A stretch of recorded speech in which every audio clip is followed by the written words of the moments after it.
Traffic jam, परेशानियां हो जाती। ऐसे ही तुम कहते हो गुरु आया शहर में तो सब रश लग जाएगी, ज्ञान कोई नहीं लेगा, ये समझ लेना। प्रकट करने का अर्थ है आप अपने जीवन में कहिए गुरु मेरे साथ है। आप प्रकट करिए अपने जीवन में। जब आपके हृदय में गुरु आ जाएगा तो आपके जो विचार हैं वो कैसे होंगे? गुरु जैसे, क्योंकि गुरु की वाणी का इम्पैक्ट पड़ेगा। जैसे हनुमान ने प्रकट किया राम को, तो हनुमान राम सेवा में हो गया ना, तो हर जगह जहां हनुमान वहां राम, ऐसा था ना। ये है प्रकट करना। ये थोड़ी ना शहर में गुरु आ गया आपने भीड़ लगा दी। यही तो आजकल का सिस्टम हो रहा है। हम लोग को अच्छा थोड़ी ना लगता है। आप भीड़ लगा दीजिए, आपने ज्ञान लिया नहीं, और सब जितने सुनने वाले गुरु आए गुरु आए गुरु आए, क्योंकि रश होगी। मैंने कहा ये तो वैसे ही हो गया कि जैसे गुरु आए पंडाल लगेंगे तो पैसा आएगा, पैसा आएगा तो इनका भंडारा भरेगा। हम लोग इस सिस्टम में थोड़ी ना है। प्रकट करो अपने जीवन में गुरु, मैं गुरु का गुरु मेरा और दुनिया है नहीं। भगवान श्री कृष्ण की गीता तुम लोग बार बार पढ़ो। ये एक बार पढ़ने से, दो बार पढ़ने से तुम्हारे को अर्थ इनका कभी नहीं जीवन में आएगा। बार बार पढ़ो। मैं रोज पढ़ती हूँ। क्या उसमें आज निकला देखो गीता में। भगवान श्री कृष्ण ने अर्जुन को सीधा बोला, अर्जुन सबसे मन निकाल कर मुझ आत्मा में रख। एक नुस्खा आज सवेरे पकड़ा और सबसे मन निकल के अगर एक मेरी आत्मा और ब्रह्म में आ जाए, भगवान में आ जाए, निराकार में आ जाए, तो मेरे पास क्या रहेगा इसके अलावा। मैंने सबसे ख्याल निकाला और एक अपने आत्मा में माना ब्रह्म देखा, हर जगह भगवान देखा, गुरु देखा, तो मेरे जीवन में कौन सी विक्षेपता रहेगी? कुछ रहेगा?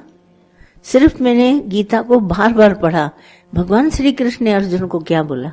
सुगम और सरल साधन।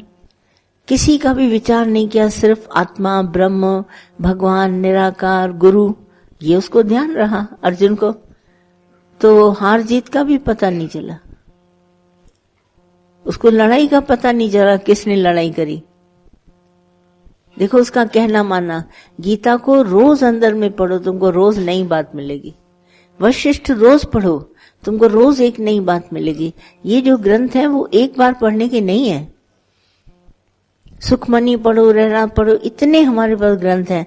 तुम रोज एक पढ़ो, दो पढ़ो, तीन पढ़ो, सारा टाइम इसमें दो।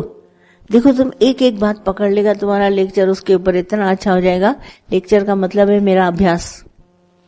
जैसे हम सब मिलके इधर अभ्यास करते ना, यह अभ्यास है। किसी में भी मेरा ख्याल न जाए, अगर जाता है हटा के फिर भगवान में, फिर हटाओ फिर भगवान में। यही तो काम है, ये मेरा पुरुषार्थ है। मन में 100 बातें मेरे पास आई, मैंने 100 बात की, एक बात नहीं सुनी मन की, और मैंने कहा है भगवान। तो ये मेरा पुरुषार्थ हुआ ना।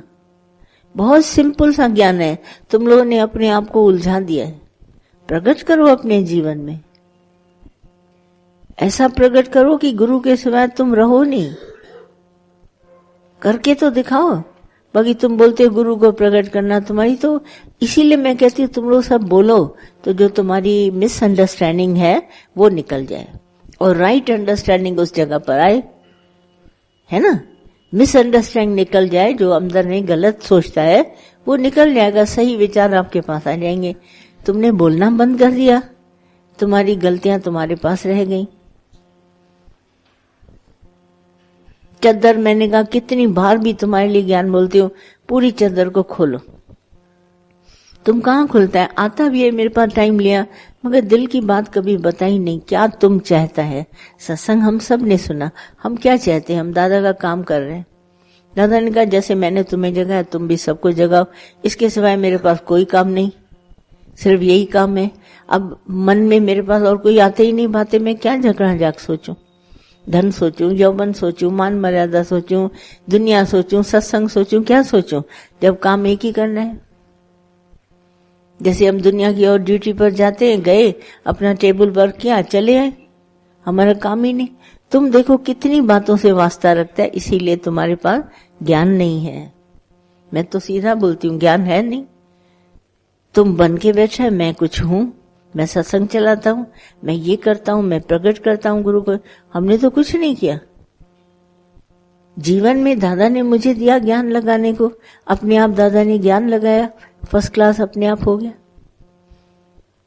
तुम तो टके टके की बातों पर इधर उधर सारा बिखरा। तुम्हारी अगर माइंड का कार्डियोग्राम खींचा जाए ना, न जाने कहां कहां नसें अटकी हुई है।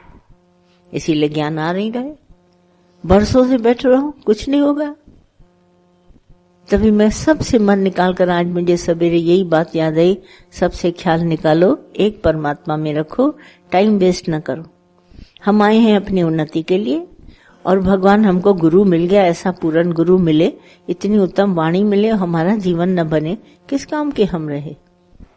दुनिया हंसेगी कि बरसों का बरसों समय भी दिया, खेलती कूदती रही, और देखो ज्ञान क्या है। समानता का ज्ञान है, न दुख न सुख न हानि न लाभ। सोचो, जिसके जीवन में दुख नहीं, सुख नहीं, न हानि न लाभ, न मान न सम्मान, वो जीवन कितना उत्तम हो। देखो वो जीवन दादा ने बनाया है। हानि होती है, लाभ होती है, मान होता है, हम सब में सम है। तो ये ज्ञान दे दिया गुरु ने। क्यों? क्योंकि जगत झूठा है और मन झूठा, सारा दिन झूठी झूठी बातें बोलता है, इतना डिप्रेशन पैदा करता है, इतने भेदभाव, इतने संशय भरम कि पूछो नहीं, इसका पार ही नहीं है। और सारा दिन मन का कल को ऐसा ना हो जाए, कल को ऐसा हुआ। आज देखो तुम्हारे सामने प्रत्यक्ष बता रही है, हो गई ना, टाइम पास हो गया, इसको लगा ही नहीं, पता नहीं कैसे हो गया। वक्त एक ऐसी उत्तम चीज है, समय आया नहीं कि काम हुआ नहीं। सूरज का निकलना हुआ ना, लोगों ने अंदर से ही तैयारी, ये जो हमारी बॉडी है ना, कनेक्टेड है सूरज से। सूरज निकलेगा नहीं, ये उठना अंदर से शुरू कर देती है।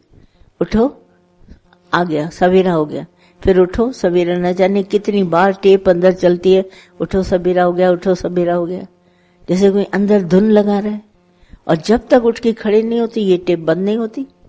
फिर दूसरी टेप चालू, चलो सत्संग, चलो सफाई करो, चलो ये करो, चलो वो करो, फिर वही, फिर तीसरी टेप बाद में चलेगी। रिपीटेड। इतना ज्ञान अंदर में दादा का है उत्तम।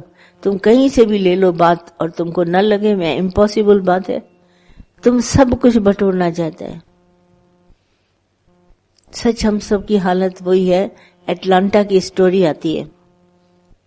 एक एटलांटा लड़की थी, वो दौड़ में सबसे फास्ट थी।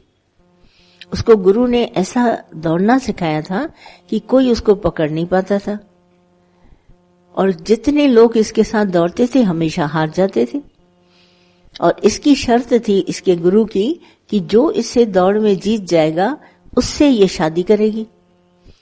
अब ये हर बार सब कोई हार जाए, तो एक जिसको जीतने का अंदर में था कि मुझे एटलांटा से शादी करनी है, तो इसके गुरु के पास गया, बोलने लगा मुझे एक युक्ति बताओ कि मैं एटलांटा से जीत जाऊं। कैसे जीतूं, ये तुम्हारे पास है युक्ति? तो गुरु ने उसको मुस्कुरा के बोला तुम क्या शादी करना चाहते हो? बोला हाँ, पर मुझे इससे जीतना है। याद रखना, ये एटलांटा तुम्हारा मन है, इतना दौड़ता है कि तुम इसको पकड़ नहीं पाते हो। तुम इधर, तुम मन आगे, तुम आज की बात सोचोगे, वो कल की बात सुनाएगा, कल सुनागे फिर परसों सुनाएगा, बरसों की पुरानी बात सुनाएगा। ये तुम्हारी एटलांटा मन। तो आखिर उसने क्या किया? गुरु से बोला, गुरु ने उसको युक्ति दी, बोला सोने की छोटी छोटी ईंटें बनवाओ और जिस रास्ते पर एटलांटा दौड़े तुम उस रास्ते पर ईंटें रख देना। तो इसने दौड़ना शुरू किया। एटलांटा ने जब दौड़ना शुरू किया, पहले तो इतनी दूर चली गई कि वो लड़का दिखे भी ना। चलती गई, आखिर ईंट पर नजर पड़ी। उसने बोला वो तो अभी दिख नहीं रहा है, मैं थोड़ी ईंटें बटोर लूं। तो उठा के उसमें डालती गई झोल में।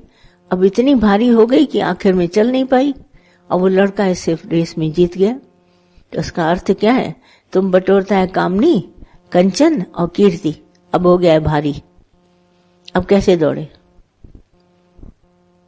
गुरु की युक्ति दादा बोल के गया, उठते बैठते मुझे याद आता है, कामनी कंचन कीर्ति की तरफ कभी न देखना। ये दुनिया